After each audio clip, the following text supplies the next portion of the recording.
Sasa tunamshukuru Mungu sisi kama KMC maandalizi tushamaliza kuelekea mchezo wetu dhidi ya Pamba kesho. Kila kitu tushakimaliza. Kilichopo sasa hizi tunasubiri tu muda kufika kesho kuelekea uwanjani. Tunawakaribisha Pamba Jiji, karibuni sana KMC. Na imani mchezo utakuwa mzuri. Ingawa sisi tuko nafasi ya mwisho kwenye ligi, lakini tutaendelea kupambana. Vijana wako tayari kwa ajili ya mapambano. Nje ya ufundi kuzungumza na wachezaji kila siku kwa ajili kuwajenga kisaikolojia. Tuache yaliyopita, tucheze mpira, tutaendelea kupambana. Ligi bado haijaisha, sisi kama KMC tutaendelea kupambana mpaka dakika ya mwisho.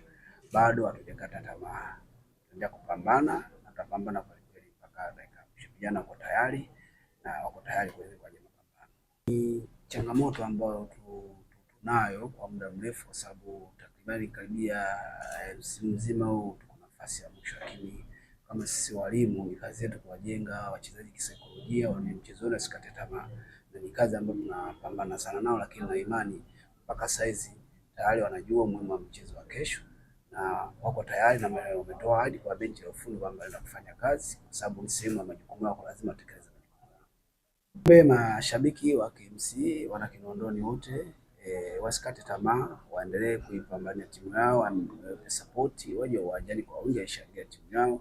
Bado kama sisi tukikata tamaa pamoja na wachezaji na uongozi mzima wa KMC, kwa niombe tu mashabiki wa KMC wajitokeze uwanjani kwa wingi kesho, waje support timu yao, washangilie wachezaji wao. Sisi kama wachezaji wa KMC tumejipanga vizuri kutokana na mafundisho ya walimu wetu na maelekezo kuendea mchezo wa kesho.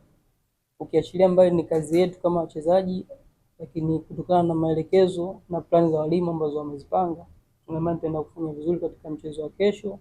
Kana morali pia wachezaji waliokuwa nao, kutokana na mpira ndo kazi yetu, ndo ajira yetu. Hivyo tunapaswa kupambana kwa ajili ya matokeo na kwa ajili ya kesho yetu kama wachezaji.